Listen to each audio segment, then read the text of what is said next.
사랑하는 여러분, 그런데 예수님에 대해 전 생애를 우리가 생각을 해보면 예수님의 전 생애는 한마디로 이 고난이다라고 이야기를 할 수가 있을 것 같습니다. 예수님은 탄생하는 그 순간부터 시작해서 십자가에 죽으시기까지 말할 수가 없는 그런 고난을 당하셨습니다. 예수님의 생애는 고난이라고도 말을 해도 과언이 아닙니다.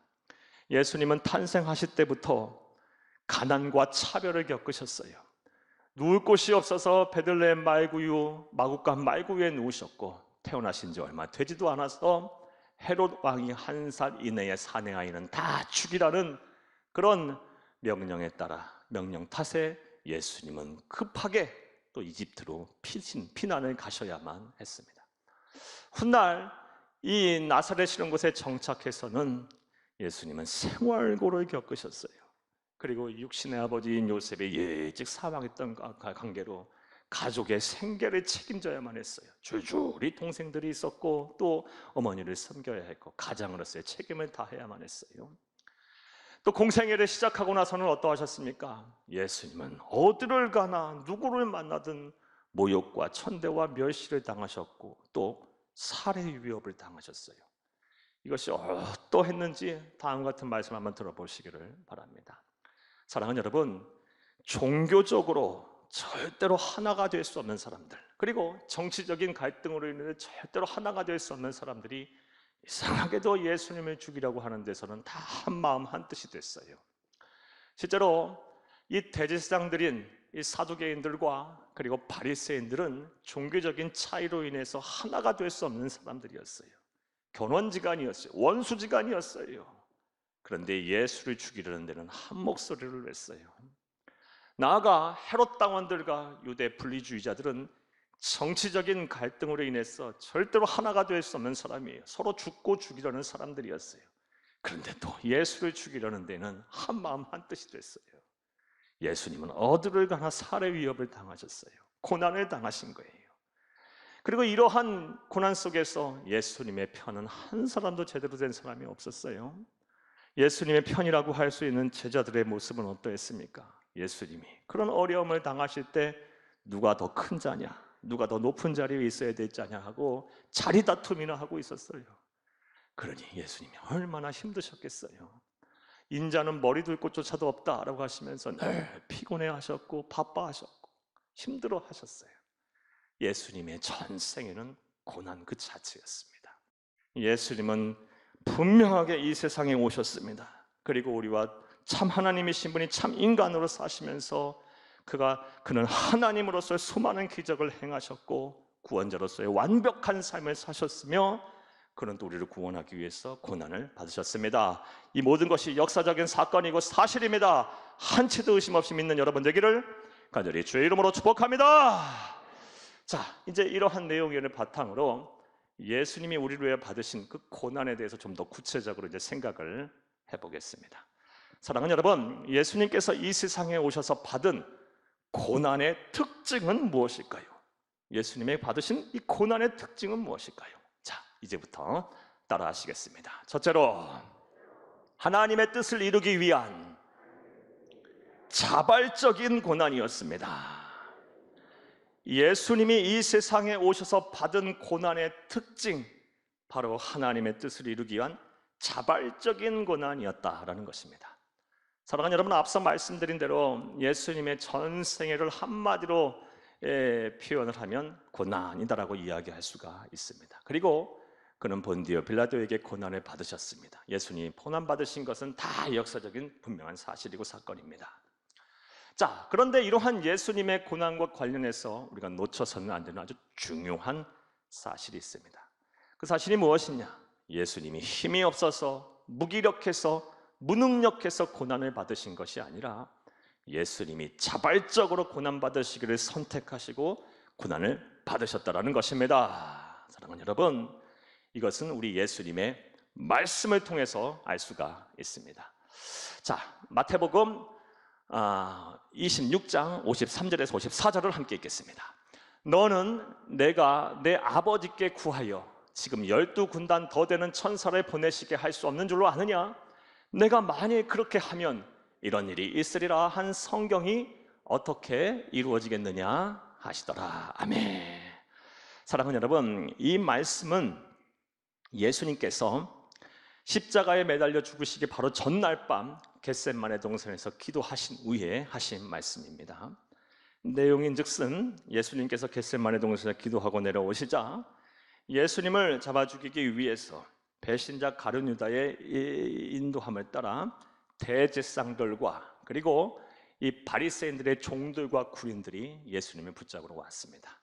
자, 이렇게 예수님을 붙잡으러 오자 예수님과 함께 있던 예수님의 제자인 사도 베드로가 칼을 꺼내서 이 대제사장의 종인 중에 한 사람이었던 말고라는 사람의 귀를 내리쳤어요.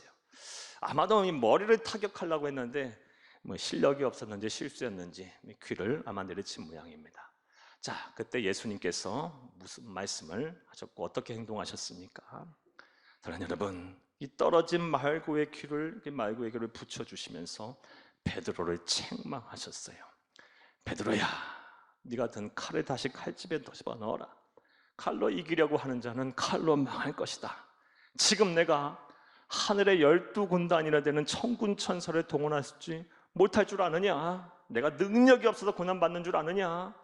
내가 지금 고난을 받으시는 이유는 하나님의 뜻을 이 땅에 이루기 위함이다. 이렇게 말씀하셨어요.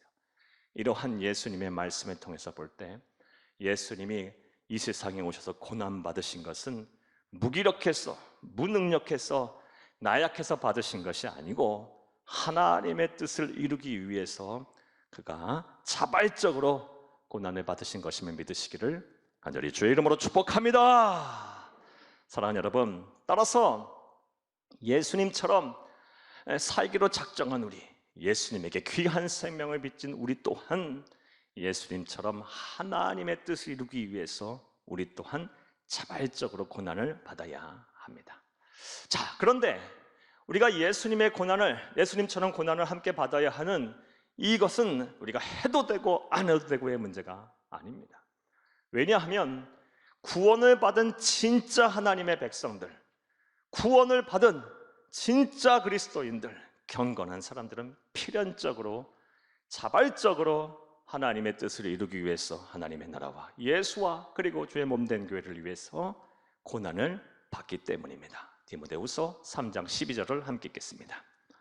무릇 그리스도 예수 안에서 경건하게 살고자 하는 자는 박해를 받으리라. 아멘. 사랑하는 여러분, 그러니까 예수를 그리스도 믿어 구원받은 백성, 경건한 그리스도인들은 필연적으로 누가 시키지 않아도 필연적으로 예수를 위하여 주의 몸된 교회를 위하여 하나님의 나라를 위하여 자발적으로 고난의 길을 걸어간다는 거예요.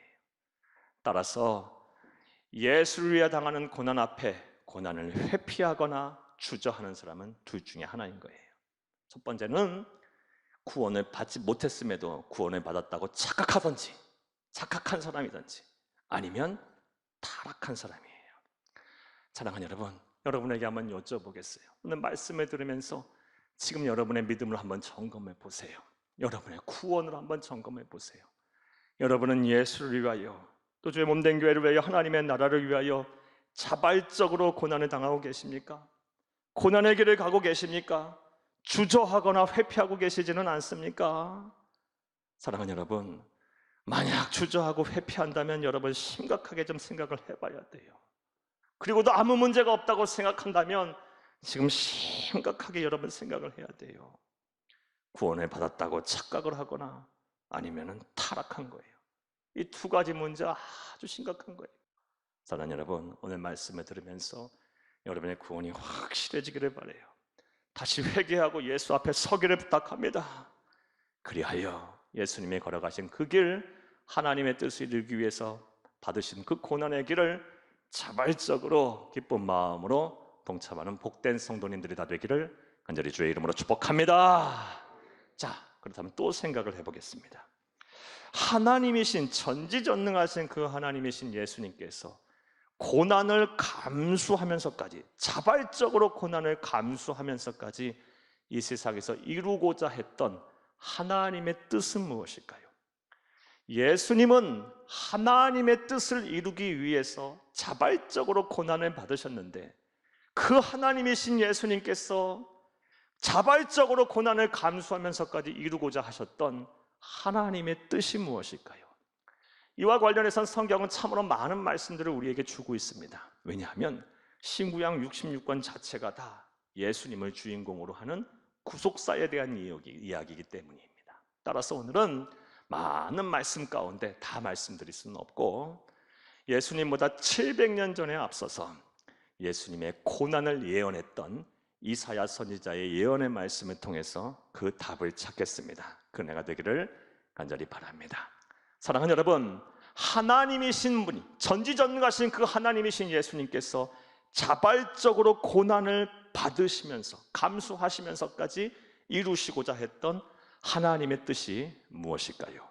먼저는 우리의 온전한 치유와 회복입니다. 자, 이사야서 53장 4절을 함께 읽겠습니다.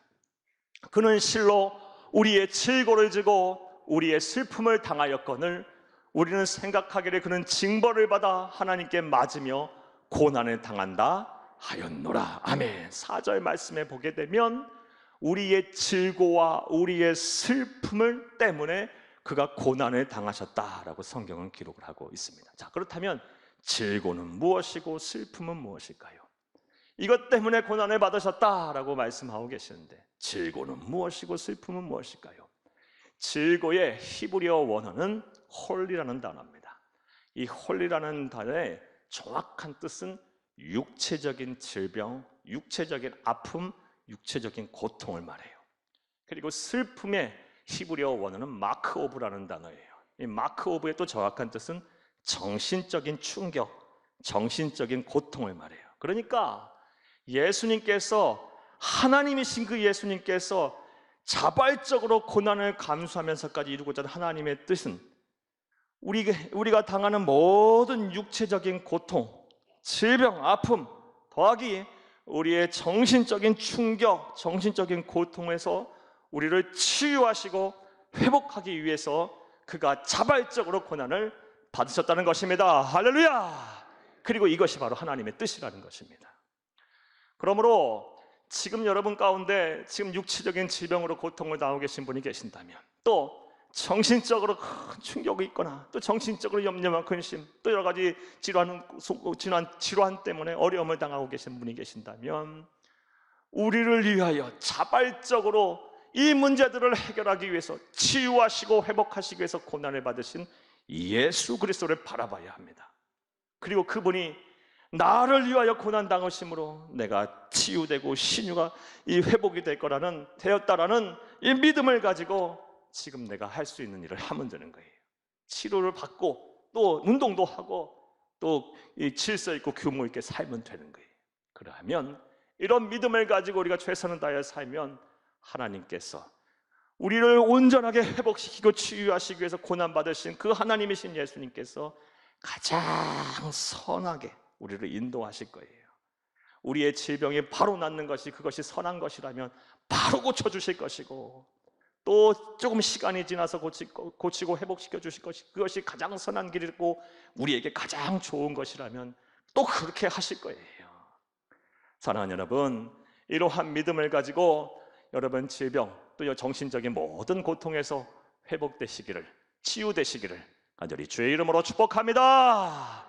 또 이 하나님이신 분이 이 친히 자발적으로 고난을 감수하면서 이루고자 하셨던 하나님의 또 다른 뜻은 뭘까요? 또 다른 뜻은 우리의 완벽한 구원입니다.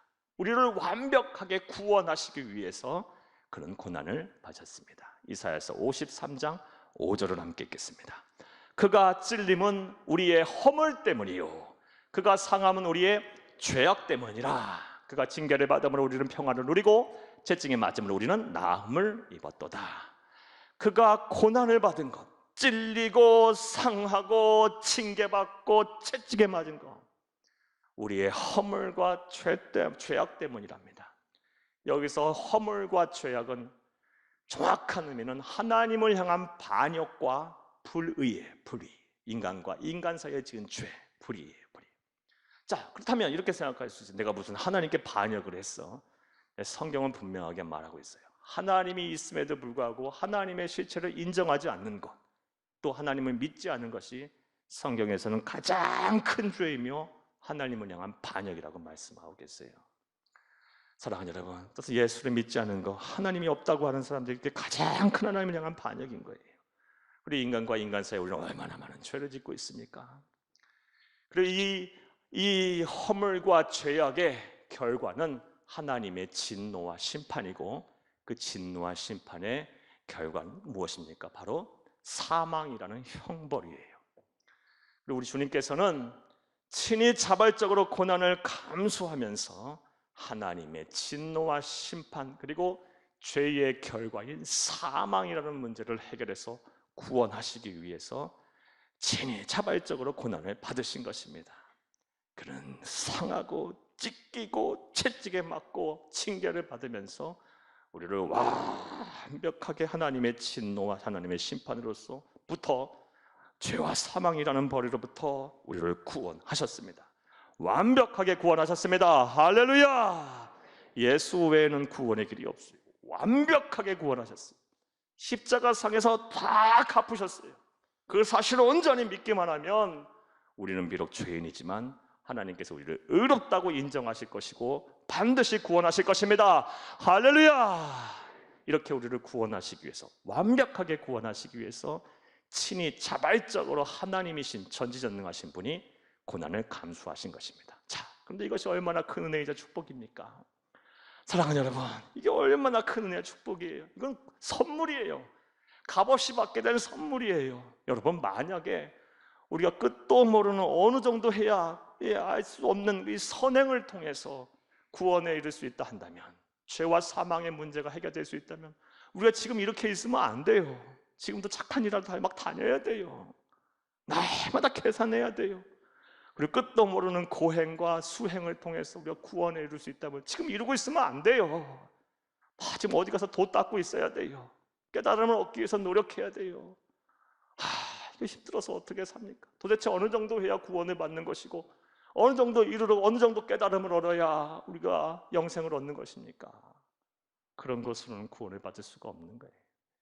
오직 하나님이신 죄 없으신 그 하나님께서 이 세상에 오셔서 인간이 되셔서 우리를 위하여 고난을 자발적으로 당하심으로 모든 이 죄와 사망의 문제를 다 완벽하게 해결하셨기에, 그리고 우리를 그것을 믿는 자에게 구원의 선물을 주셨기에 우리가 이 구원에 이룰 수가 있게 된 거예요. 이건 복음이에요. 놀라운 은혜와 은총이에요. 따라서 우리 예수님의 고난을 생각하면서는 우리는 늘 하나님의 은혜에 감사해야 돼요. 날마다 하나님의 은혜에 감사해야 돼요. 여러분, 예수님의 고난은 하나님의 은혜예요. 얼마나 감사한지. 여러분, 사는 것이 힘들고 무료하고 공허하고 허망하고 그렇다면 예수님의 고난을 묵상하세요. 그러면 나 같은 죄인을 구원하신 하나님의 은혜가 막 한거 할 수 없을 정도로 막 바다 물결처럼 막 밀려올 거예요.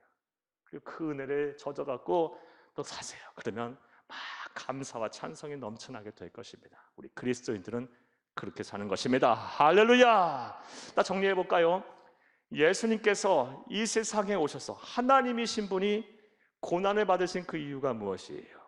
사랑하는 여러분, 우리를 온전히 뭐 하시기 위해서? 치유하시고 회복하시기 위해서, 또 나아가 우리를 완벽하게 구원하시기 위해서입니다. 그리고 그 이전에 예수님께서 받으신 고난의 특징, 첫 번째 특징이 무엇입니까? 하나님의 뜻을 이루고자 그는 자발적으로 고난을 받으셨다는 것입니다. 자, 또 예수님께서 이 세상에 받으신 이 고난의 또 다른 특징은 무엇일까요? 자, 따라 하시겠습니다. 둘째로, 영광이 전제된 찬란한 고난이었습니다. 예수님이 받으신 고난의 두 번째 특징, 영광이 전제된 찬란한 고난이었다는 것입니다. 어찌 고난이 찬란할 수 있을까요?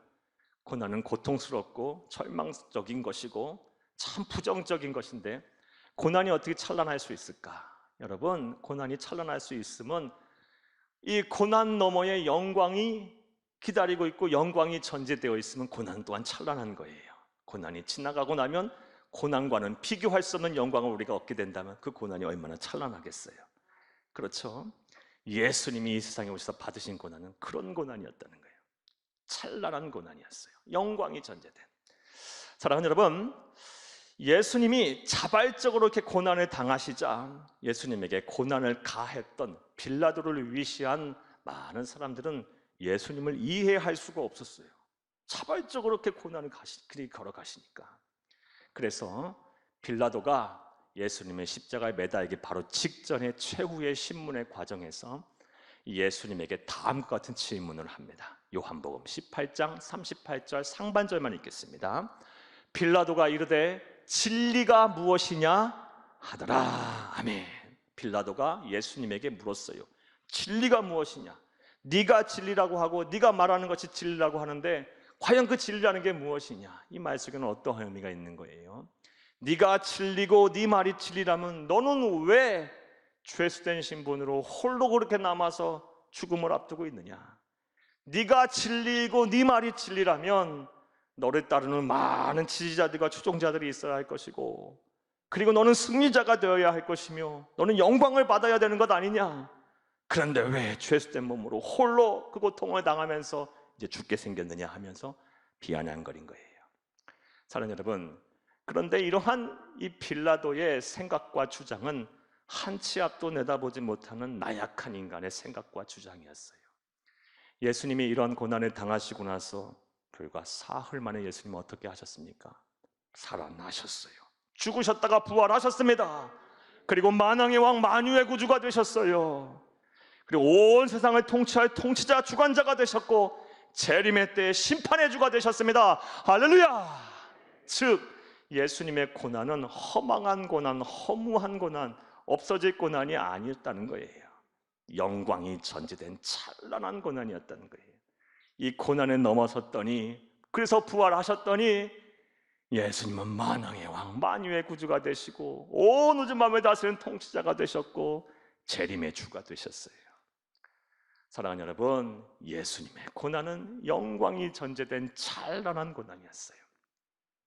그리고 이 사실을 잘 알았기에 오늘 본문 말씀에 보면 이 사도신경의 원형을 만들고 또 활발하게 전승전파했던 사도 중에 한 사람인 사도 베드로가 1세기 무섭도록 박해를 당하고 핍박을 당하는 성도들에게 다음과 같이 권면을 하고 있어요. 우리 베드로전서 오늘 본 말씀 4장 13절을 함께 읽겠습니다. 오히려 너희가 그리스도의 고난에 참여하는 것으로 즐거워하라. 이는 그의 영광을 나타내실 때에 너희를 즐거워하고 기뻐하게 하려 함이라. 아멘.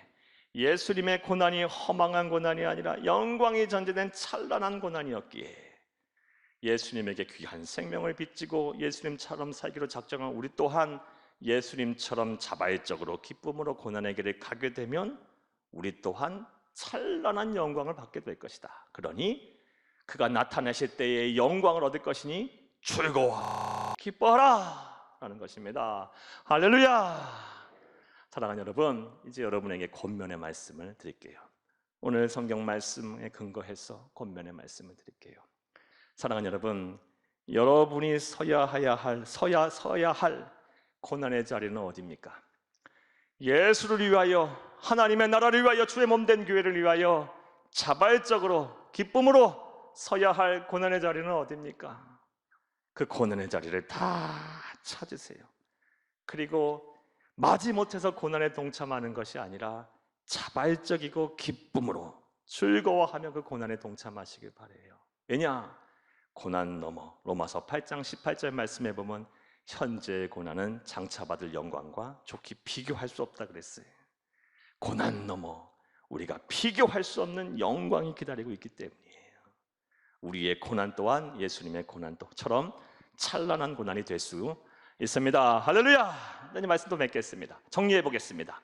사랑하는 여러분, 예수님이 이 세상에 오셔서 받은 고난의 두 번째 특징이 무엇입니까? 예수님의 고난은 영광이 전제된 찬란한 고난이었다라는 것입니다. 사랑하는 여러분, 이것을 우리가 바로 알고 분명하게 믿고 담대하게 세상에 전해야 할 것입니다. 할렐루야. 그리하여 세상이 어떻게 변하든 간에 우리는 이 믿음을 가지고 우리의 신앙이 흔들리지 말아야 할 것입니다. 부탁합니다.